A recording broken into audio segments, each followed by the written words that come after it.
Case नाव रोशनी जंहिंखे ऊंधा ई मारे विधो। हिकु अहिड़ो केस जंहिंमें शक ऐं ग़लतफ़हमी जी ऊंधा ई हिकु हसीन ज़िंदगी खे गिही वई। हीउ उहो वाहिद केस हो जेको ॿुधंदे मां सिगरेटनि जे धुएं सां पंहिंजे अंदर खे साड़ींदो रहियसि। वॾो भयानक अलमियो आहे जो असां चमकंदड़ ख़ूबसूरत ॾीआ उजाइण में देरी न आहियूं कंदा। असां में चमड़नि ऐं चिॿरनि जो रूह पियल आहे, तॾहिं असांखे ऊंधा वणे थी ऐं रोशनी खां नफ़रत आहे। रोशनी जे दोस्त रुख़सार रोशनी जी कहाणी ॿुधाईंदे सुॾकनि खे ईअं गिड़काए पई जीअं ॿार खे गिरह फासंदो आहे ऐं अखियुनि में ॻोढ़ा अची वेंदा अथसि। 3 कलाकनि जी इन कहाणी ॿुधण खां पोइ मां 3 ॾींहं पंहिंजो पाण खां ॼण नाराज़ थी पियो हुअसि त मां हिन धरती ते छा करणु आयो आहियां, छा करे रहियो आहियां ऐं हिन वक़्त ताईं उन नाराज़गी जो मुंहिंजे अंदर जी एहतिसाबी अदालत में को बि फ़ैसिलो नाहे थी सघियो। रोशनी 30 वरियनि जी नौजवान, बुत में भरियल ऐं हसीन औरत हुई।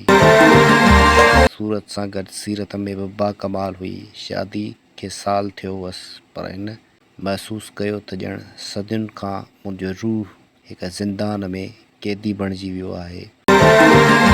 मुड़ुसु जेको जाहिल, जुआरी ऐं ख़ुदगर्ज़ हुयो, सो अजायो बहाना करे पियो रोशनी खे रोआरींदो ऐं मारींदो हो।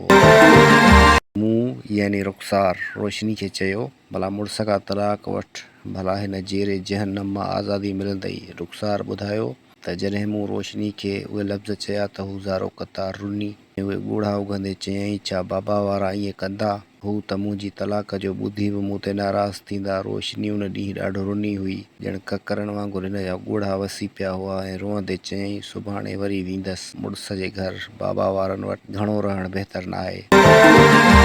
रुख़सार ॿुधायो त रोशनी पाण खे पुख़्तो करे नेठि मुड़ुस खे आहिस्ता आहिस्ता सुधारण जी कोशिशि करण जा जतन करणु लॻी, हेसि ताईं जो हू मुड़ुस खे हिकु शहर मां ॿिए शहर में रहण लाइ राज़ी करे वई ऐं पंहिंजे मक़सद में कामयाब थी वई। उते हू सुठी ज़िंदगी गुज़ारनि पिया ऐं रोशनी खे ज़िंदगी सां तमामु घणो प्यारु थी वियो।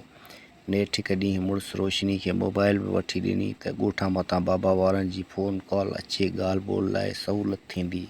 उहा मोबाइल घर में पई हूंदी हुई ऐं रोशनी ॾाढो ख़ुशि हूंदी हुई। कॾहिं कॾहिं मूंसां कॉल ते हाल अहिवाल कंदी हुई। रोशनी कॉलेज खां मुंहिंजी सुठी दोस्त हुई।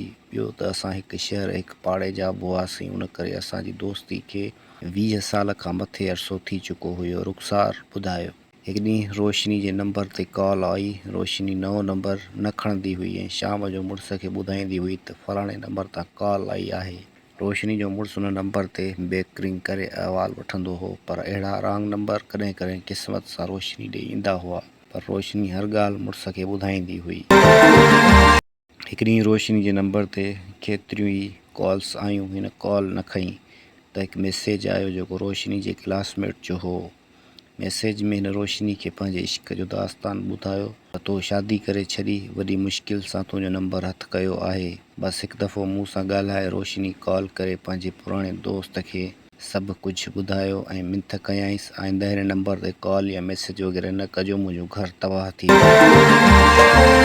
पर उहो वहशी इंसान न मुड़ियो। नेठि मैसेज कंदो रहियो ऐं पुराणे तालुकातनि जा कसम ॾींदे रोशनी जो एतमाद बहाल करण में कामयाब थी वियो ऐं रोशनी कॾहिं कॾहिं कमकार खां आजी थी घर में अकेलाइप जे करे पोइ कंहिं मैसेज जो जवाबु ॾेई वठंदी हुई, जंहिं ते संदसि दोस्त जेको वहशी दरिंदो हुयो पर बघड़ वांगुरु चुप करे वेंदो हो, रोशनी खे हुन ॾींहुं घणो ज़ोर भरियाईं त मूंसां न ॻाल्हाईंदीअं या मैसेज जो जवाबु न ईंदो त मां सभु कुझु अची तुंहिंजे मुड़ुस खे ॿुधाईंदसि। रोशनी ख़ुदा रसूल जा वास्ता ॾिना, ईअं कंदे त मुंहिंजी ज़िंदगी तबाह थी वेंदी, पर हू न मुड़ियो। पंहिंजी किरत जारी रखियईं ऐं पोइ रोशनी उन खां बचण लाइ मोबाइल ख़राबु थियण जो बहानो करे मोबाइल बंदि करे छॾी। हिकु ॾींहुं रोशनी जे मुड़ुस खे ॻोठ जो माण्हू मिलियो ऐं चयईंसि त अव्हांजे बाबा जो एक्सीडेंट थी पियो आहे, 2 ॾींहंनि खां घर में आहे। फौरन मुड़ुस वञी घर पहुतो, पीउ खां हाल अहिवाल पुछियईं। घर वारनि वठी पिटको कयसि, अबा ज़ाल जे करे पीउ माउ जो घरु छॾे वएं, तुंहिंजी ज़ाल असां लाइ निभागी निकिती। अहिड़ियूं ॻाल्हियूं करे ज़ाल ख़िलाफ़ु वेही ग़लति ॻाल्हियुनि सां ज़हन ऐं फ़ोन वारी ॻाल्हि बि निकिती त जॾहिं खां तुंहिंजे पीउ जो हादसो थियो, तुंहिंजे घर जो नंबर जेको मसरूफ़ हुयो, अबा तूं घर छॾे थो वञी, ज़ाल जो ख़्यालु रख। अहिड़ियुनि ॻाल्हियुनि रोशनी जे मुड़ुस जो सफ़ा दिमाग़ ख़राबु करे छॾियो ऐं हू कावड़ मां घर आयो। रोशनी खे चयईं, मोबाइल किथे आहे? तो चयो त मोबाइल ख़राबु आहे। घर वारनि चयो आहे त तुंहिंजो नंबर मसरूफ़ हूंदो आहे। सॼो ॾींहुं कंहिंसां ॻाल्हाईंदी आहीं? रोशनी उहो सभु कुझु ॿुधी मुड़ुस अॻियां गिड़गिड़ाईंदे चयो त अहिड़ो कुझु बि नाहे, ख़ुदा ॾिसे थो तूं ईअं अहिड़ियूं ॻाल्हियूं छो थो करीं। मुड़ुस रोशनी खां मोबाइल घुरी ऐं रोशनी बंदि पियल मोबाइल खणी अची मुड़ुस खे ॾिनी। सम्झाइण लाइ अञा ॻाल्हि मस शुरू कयईं त मुड़ुस मोबाइल खणी ॿाहिरि मिस्त्री खे मोबाइल ॾींदे चयईं, हिन खे ॾिसो छा थियो आहे। मिस्त्री जीअं मोबाइल खोली 3-4 मैसेज आया ऐं रोशनी जे मुड़ुस मोबाइल वारे खां पुछियो, ही छा जा ऐं कंहिंजा मैसेज आहिनि? मिस्त्री हिन खे मैसेज पढ़ी ॿुधाया ऐं मिस्त्री मोबाइल चेक करे चयो, मोबाइल ठीकु आहे, हिन में का बि ख़राबी न आहे, बसि चार्ज घटि अथसि, घर वञी चार्ज। रोशनी जो मुड़ुस राति जो नशे जी हालत में अची पिस्टल खणी रोशनी खे चयो त मुंहिंजे घर वारनि सही चयो हो त तूं औरत न आहीं। तुंहिंजी मोबाइल में तुंहिंजे यार जा मैसेज पढ़ी आया। 3 फायर करे रोशनी खे हमेशह लाइ ऊंदाह में उछले छॾियईं। फौरन पाड़े वारा गॾु थी विया। पुलिस अची वई। रोशनी जा साहुरा घर वारा पहुची विया। रोशनी जो सहुरो वठी थाणे ते भॻो। पुट सॼो किसो ॿुधायो ऐं पुट खे थाणे तां कानूनी घुर्जूं पूरियूं कराए घर वठी आयो ऐं रोशनी जे लाश ते संदसि साहुरा थकल सूअर जीअं मुंहुं लड़कायूं बीठा हुआ ऐं सुबुह जो अख़बारुनि में ख़बरूं हलियूं त घरू परेशानियुनि खां तंग अची 30 वरियनि जी औरत रोशनी आपघात करे छॾियो। उहो सॼो किसो ॿुधाईंदे रुख़सार रोई वेठी ऐं मुंहिंजे हिक सवाल जे जवाब ते चयईं त मां रोशनी क्रिमिनोलॉजी डिपार्टमेंट में पढ़ंदा हुआसीं। मूंखे हर मामले जे तह ताईं पहुचण जो शौक़ु बि हूंदो हुयो। ॿियो त रोशनी बि वॾी दिलि वारी हुई।